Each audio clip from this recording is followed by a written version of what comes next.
Hi friends, ఇప్పుడు నేనైతే కనకమహాలక్ష్మి టెంపుల్కి అలాగే ద్వారకా నగర్లో ఉన్న లలితాదేవి టెంపుల్కి అయితే బయలుదేరామండి. ఇంకా అక్కడికి వెళ్ళిన తర్వాత నాకు వీలు కుదిరిన అంటే లలితాదేవి గుడిలో అయితే వీడియో ఏమీ తీయనివ్వరు, కానీ కనకమహాలక్ష్మి గుడిలో అయితే తీసుకోవడానికి పాసిబిలిటీ ఉంటుంది. అయినా కార్తీక మాసం కాబట్టి జనాలందరూ కూడా చాలా ఎక్కువగా ఉంటారు. ఇంకా కార్తీక మాసం స్టార్ట్ అయిన దగ్గర నుంచి మేము కూడా ఏ టెంపుల్కి వెళ్ళలేదు. ఇంకా ఈ రోజు అయితే మేము ముగ్గురు ఆడవాళ్ళం కలిసి అయితే బయలుదేరి వెళ్తున్నాము. ఇంకా అక్కడికి వెళ్ళిన తర్వాత ఎంతవరకు కుదిరితే అంతవరకు వీడియోలన్నీ నేను మీతో షేర్ చేసుకుంటాను. ఇంకా లేట్ అయిపోతుంది, మేమైతే బయలుదేరుతున్నాము. బాయ్, మళ్ళీ వీడియోలో కలుసుకుందాం. మార్నింగ్ శివాలయానికి వెళ్ళొచ్చి అభిషేకం చేసుకుని తర్వాత పిల్లలకి క్యారేజీలు పెట్టి పిల్లల్ని పంపించి ఇంకా 9 o'clock అయితే బయలుదేరాము. ఇంక వెళ్ళేటప్పుడు బస్సు అయితే ఖాళీ లేదండి. ఇంకా ముందుగా అయితే ద్వారకా నగర్లో ఉన్న లలితాదేవి టెంపుల్కి వెళ్దామని చెప్పి వాళ్ళు ఎప్పుడు చూడలేదంట, నాతో వచ్చిన ఇంకొక ఇద్దరు వాళ్ళకి చూపిద్దామని చెప్పి బయలుదేరాము. ఇంకా వెళ్ళే దారిలోనే శంకర మఠం ఉంది. నేను ఇంతకుముందు శ్రావణ మాసంలో మంగళగౌరి పూజ శంకర మఠంలోనే చేయించుకున్నా అని చెప్పి వీడియో పెట్టాను కదా. ఇక్కడ ఈ స్వామి అమ్మవారు అందరినీ కూడా దర్శించుకుని వెళ్దామని చెప్పి ముందుగా శంకర మఠం దగ్గరికి అయితే వెళ్ళి అక్కడ అన్ని దేవుళ్ళని దర్శనం చేసుకుని తర్వాత లలితాదేవి టెంపుల్కి అయితే వెళ్తున్నామండి. ఇంతకుముందు మేము ఈ గుడి దగ్గరలోనే రెంట్కు ఉండేవాళ్ళం, ఇప్పుడైతే మధురవాడ వెళ్ళిపోయాం. కానీ అప్పుడు ప్రతి శుక్రవారం కూడా ఈ టెంపుల్కి అయితే వచ్చేదానండి. ఇక్కడ శ్యామలాంబ అమ్మవారు అయితే ఉంటారు. ఈ అమ్మవారికి ఏంటంటే ప్రతి శుక్రవారం కూడా బిందులతో వాటర్ అయితే వేస్తారు. మనం ఇంటి దగ్గర నుంచి తెచ్చుకోవడానికి ఆ బిందులు కుదరదండి. 10 రూపాయలు ఇస్తే 10 రూపాయలకి 3 బిందులు ఇస్తారు. ఆ 3 బిందులతో మనం వాటర్ పట్టుకుని అమ్మవారికి అయితే వెయ్యాలి. ఇంకా వీడియో అయితే తీయనివ్వరు, అందుకే వీడియో అయితే తీయలేదండి. అలాగే ఈ లలితాదేవి టెంపుల్లో కూడా అమ్మవారు అయితే చాలా బాగుంటారు, కానీ వీడియోస్ అయితే ఎక్కడా కూడా తీయనివ్వరు అనమాట. మనం మొబైల్ బయటకు తీసామంటే వాళ్ళు మొబైల్ అయితే బయటకు లాగేసుకుంటారు. అందుకే నేను బయట మటుకు ఏమున్నాయి అనేది వీడియో చూపిస్తున్నానండి. ఇక్కడ బయట అయితే ఇంకా అన్ని దేవాలయాలు ఉంటాయండి, జగన్నాథ స్వామి గుడితో సహా అన్ని దేవాలయాలు ఉంటాయి. అలాగే ఇక్కడ శివలింగం కూడా ఉందండి, ఇక్కడ స్వయంగా అభిషేకం కూడా చేసుకోవచ్చు. అలాగే లలితాదేవి గుడిలో ఒకే ఒక ప్లేస్ ఉంటుంది దీపాలు పెట్టడానికి. ఇక్కడ ఇంకా మేము దీపాలు పెట్టేసి లోపలికి వెళ్ళి అమ్మవారిని దర్శించుకోవడానికి అయితే వెళ్ళామండి. అన్ని టెంపుల్స్ ఈ లలితా పీఠంలో అయితే ఉంటాయి. విఘ్నేశ్వరుడి దగ్గర నుంచి మొదలుపెట్టి వెంకటేశ్వర స్వామి, లక్ష్మీదేవి, నరసింహమూర్తి, బాబా ఇంకా అన్ని టెంపుల్స్ అయితే ఉంటాయండి. ఇంకా అన్ని అమ్మవారిని స్వామివారిని దర్శించేసుకుని మళ్ళీ మేమేంటంటే జగదాంబ కనకమహాలక్ష్మి టెంపుల్కి వెళ్దాము అని చెప్పి బయలుదేరి వెళ్తున్నాము. ఇంక ఎండ అయితే చాలా గట్టిగా ఉంది. మేము ఉన్న ఏరియాకి బస్సులు అయితే రావు, అందుకే కాంప్లెక్స్ దగ్గరికి అయితే వెళ్తున్నాము. కాంప్లెక్స్ అయితే దగ్గరలోనే ఉంటుంది, ఒక 1 or 2 kilometers ఉంటుంది. ఇంకా కాంప్లెక్స్ దగ్గరికి వెళ్ళిపోయి అక్కడ నుంచి పాత పోస్ట్ ఆఫీస్ వెళ్ళే బస్సు అయితే ఎక్కామండి. ఇదే జగదాంబ సెంటర్. జగదాంబ సెంటర్ చూపిస్తున్నాను చూడండి. నేను మామూలుగా పండగ టైంలో కూడా చూపిస్తూ ఉంటాను కదా ఎంత రష్గా ఉంటుందో. మామూలుగా కూడా రష్గానే ఉంటుంది, ఇక్కడ షాపింగ్ మాల్స్ ఎక్కువ కాబట్టి.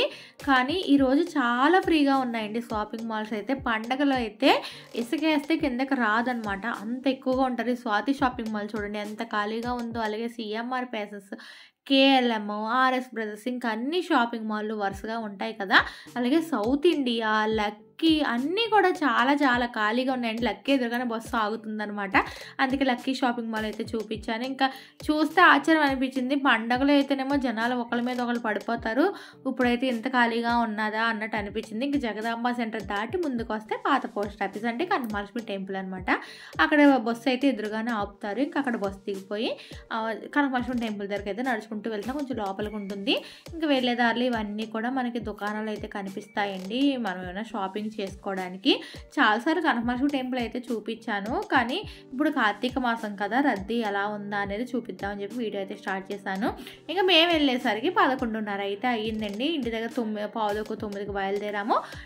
అక్కడ టెంపుల్ చూసుకుని ఈ టెంపుల్ దగ్గరకు వచ్చేసరికి 11:30. ఇక్కడైతే మేము వెయిటింగ్ చేస్తున్నాము, ఎందుకంటే ప్రతిరోజు కూడా మార్నింగ్ అలాగే మధ్యాహ్నం ఈవినింగ్ 3 టైంలో పంచామృతాభిషేకం అయితే జరుగుతుందండి. ఆ టైంలో 1.5 hour అయితే దర్శనాలు అయితే ఆపేస్తారు. మేము కరెక్ట్గా 11:30కి వెళ్ళాము, 11 గంటలకి దర్శనాలు అయితే ఆపుతారు, మళ్ళీ 12:30కి ఓపెన్ చేస్తారు. ఇంకా 1 hour పాటు మేమైతే ఈ విధంగా అయితే దర్శనాల కోసం వెయిట్ చేసామండి. చాలా వెయిటింగ్ చేసిన తర్వాత ఇంకా దర్శనాలు అయితే వదిలిపెట్టారు 12:30కి. కానీ మేమేంటంటే ఫ్రీ దర్శనం ఖాళీగానే ఉంది కదా అని ఫ్రీ దర్శనంలోకి వచ్చి ఇరుక్కుపోయాము. ఈ ఫ్రీ దర్శనంలో 12:30కి మమ్మల్ని వదిలిపెడితే మాకు దర్శనం అంతా కంప్లీట్ అయ్యేసరికి 2 o'clock అయింది. 1.5 hour అయితే వెయిట్ చేసామండి. ఇది అమ్మవారి టెంపుల్ చాలాసార్లు చూపించాను కదా. అయితే చాలా ఖాళీగానే అనిపించింది, కానీ 50 రూపాయలు 100, 200 దర్శనాలు వాళ్ళనే వదిలిపెట్టేవారనమాట. ప్రియదర్శనం అయితే అసలు వదిలిపెట్టేవారు కాదు. ఎందుకురా బాబు ప్రియదర్శనంలోకి వచ్చాము అన్నట్టు అనిపించిందండి. ఎందుకంటే చాలా టైం వెయిట్ చేయాల్సి వచ్చింది. మళ్ళీ సాయంత్రం నేను ఆకాశదీపం పెట్టడానికి వెళ్ళాలి కదా, ఈ దర్శనాలకి ఎప్పుడు వదిలిపెడతారా అనేసి అలా క్యూ లైన్లో వెయిట్ చేస్తూ ఉన్నాము. ఎందుకంటే తినకుండా ఒకటి వెళ్ళాము, ఇంకా మధ్యాహ్నం అయిపోయింది, అప్పటికే నీరసం అయితే వచ్చేసి ఇంకా కొట్టిన కొబ్బరికాయ అరటిపళ్ళు తింటూ కూర్చున్నాం అనమాట. ఇంక చూడండి అసలు క్యూ లైన్ అయితే ఎక్కడా కదలట్లేదనమాట. ప్రతి ఒక్కళ్ళు విసిగిపోయారు. అసలు ఒక్కసారైనా కదులుతుంది కదా అని వెయిట్ చేస్తే ఎంతసేపు వెయిట్ చేసినా అస్సలు వదిలేవారు కాదండి. ఆఖరికి ఆడవాళ్ళందరూ కలిపి గొడవాడితే అప్పుడైతే వదిలిపెట్టారు. ఇంకా అమ్మవారికి ఏంటంటే పైన గోపురం ఉండదు, చాలాసార్లు మీకు చెప్పాను కదా. అలాగే అమ్మవారు ఉద్భవించిన బావండి అది. ఇంకా లోపలికి వెళ్ళిన తర్వాత మనమే స్వయంగా అమ్మవారికి పాలు, ఇవి పసుపు, కుంకుమ అన్నీ కూడా స్వయంగా అభిషేకం అయితే చేసుకోవచ్చు.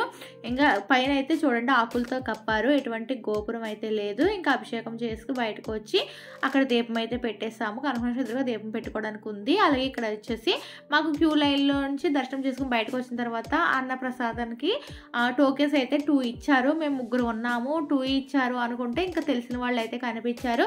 వాళ్ళ ద్వారా నేను ఆయనతో పాటు లోపలికి వెళ్ళిపోతే నాకు డైరెక్ట్గా అక్కడే భోజనం అయితే పెట్టారండి. మేము వైజాగ్ వచ్చి ఇన్ని సంవత్సరాలు అయినా సరే ఎప్పుడు కూడా కనకమహాలక్ష్మి అమ్మవారి ప్రసాదం అయితే తినలేదు. ఈసారి మరి లేట్ అవడం వల్ల మా అదృష్టమో ఏంటో తెలీదు, మేము దర్శనం చేసుకుని బయటకు వచ్చేసరికి మాకు టికెట్స్ ఇచ్చారు. అలాగే అమ్మవారి ప్రసాదం కూడా దొరికిందండి. అది కార్తీక మాసంలో అనేసి చాలా బాగా అనిపించింది. మేము వైజాగ్ వచ్చిన ఇన్ని సంవత్సరాలు ఎప్పుడు కూడా అమ్మవారి భోజనం అయితే తినలేదు. ఈ రోజు అయితే తిన్నామండి. భోజనం అయితే చాలా బాగుంది. మనకి తిరుపతిలో ఎలా అయితే ఉంటుందో అదే టేస్ట్ అయితే ఉంది. ఇప్పుడు చూడండి గుడి అంతా కూడా ఖాళీ అయిపోయింది అనమాట. శుభ్రం లోపలంతా కూడా క్లీన్ చేస్తున్నారు. అలాగే ఇక్కడ వచ్చేసి కనకమహాలక్ష్మి అమ్మవారి చరిత్ర అండి.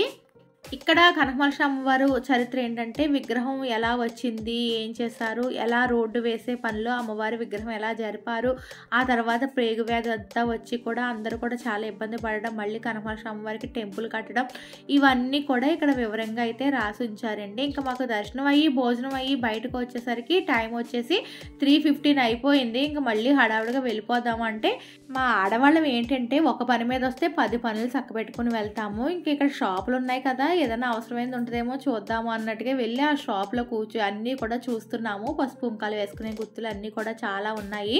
ఇంకా కానీ కనకమహాలక్ష్మి టెంపుల్ దగ్గర చాలా రేట్లు అయితే చెప్పారండి. మనకి తెలియకపోతే ఈ బాక్స్ వచ్చేసి 45 రూపీస్ చెప్పారు. తర్వాత 20 రూపీస్కి అయితే ఇచ్చారండి. పసుపు కుంకుమ వేసుకోవడానికి బాగున్నాయి కదా అని నాతో వచ్చిన వాళ్ళు తీసుకున్నారు. అలాగే ఈ మ్యాటర్ ఒకసారి చదవండి, నాకు చాలా విచిత్రంగా అనిపించి వీడియో అయితే తీసానండి. ఈ చిలక పేరు ప్యారీ అంట. తప్పిపోయిందంటే ఎలా తప్పిపోయిందంటే డేటు టైంతో సహా ఇచ్చారండి. దానికి కుడి రెక్క అయితే పని చేయదట, కానీ ఆ బాల్కనీ నుంచి ఎగిరిపోయిందంట. ఎవరో ఒక పెద్ద ఆవిడ తీసుకెళ్ళినట్టుగా వాళ్ళకి సీసీ కెమెరాలు చూస్తారు, ఎలాగైతే తెలిసింది. దీన్ని పట్టుకుని ఇస్తే వాళ్ళకి 10,000 బహుమతి ఇస్తారటండి. నేను కుక్కలు తప్పిపోతే ఫ్లెక్సీలు వేయడం చూశాను, కుక్కలను ప్రేమించే వాళ్ళని చూశాను. అలాంటిది ఈ చిలక కోసం 10,000 బహుమతిగా ప్రకటించారంటే ఆ చిలక వాళ్ళకి ఎంత ఇంపార్టెంటో చూడండి. ఒకవేళ మీరు కనుక వైజాగ్లో ఉన్న వాళ్ళైతే ఈ వీడియో చూస్తే కనుక తప్పకుండా వాళ్ళకి ఆ చిలక కనుక మీకేమైనా తెలిసి ఉంటే వాళ్ళకి ఫోన్ చేసి చెప్పండి. ఎందుకంటే ఎంతో ఇష్టం అయితే కానీ వాళ్ళు ఆ విధంగా ఫ్లెక్సీలు అయితే కొట్టించి అంటించి పెట్టరు కదండి. అందుకే నాకు అసలు చాలా ఆశ్చర్యం అనిపించి వీడియో అయితే తీసాను. ఇంకా అలా జగదాంబ అంతా నడుచుకుంటూ వచ్చి కొంచెం షాపింగ్ చేద్దాం అన్నట్టుగా వెళ్తే నేనైతే ఇంక ఇప్పుడు వద్దు, మళ్ళీ షాపింగ్ వేరే రోజు వద్దాము, ఈ రోజు నేను ఆకాశదీపం పెట్టాలి, టైం అయిపోతుంది అని చెప్పి ఇంకా 4 అయ్యేసరికి జగదాంబ బస్ స్టాప్ దగ్గరికి అయితే వచ్చామండి. కొంచెం సేఫ్ వెయిట్ చేస్తే బస్సు అయితే వచ్చింది. ఎందుకంటే నాకు ఈవినింగ్ మళ్ళీ ఇంట్లో దీపం పెట్టుకోవాలి, ఆకాశ దీపం పెట్టాలి, హడావిడి ఎక్కువైపోతుంది కాబట్టి ఇంకా షాపింగ్కి అయితే ఇంకొకసారి వస్తాము, అప్పుడు కూడా మళ్ళీ వీడియో అయితే తీస్తానండి. ఇంకా వచ్చేటప్పుడు బస్సు అయితే ఖాళీగానే ఉంది, మళ్ళీ టికెట్స్ తీసేసుకుని ఇంటికైతే బయలుదేరి వచ్చేసాము. అలాగే ఈ వీడియో మీకు నచ్చినట్లయితే లైక్ చేసి సబ్స్క్రైబ్ చేయడం మర్చిపోకండి. అలాగే ఈ వీడియోకి మీకు ఎన్ని హై పాయింట్స్ ఇవ్వాలి అనుకుంటే అన్ని హై పాయింట్స్ ఇచ్చేయండి. మరొక మళ్ళీ మంచి వీడియోతో కలుసుకుందాం. Bye bye.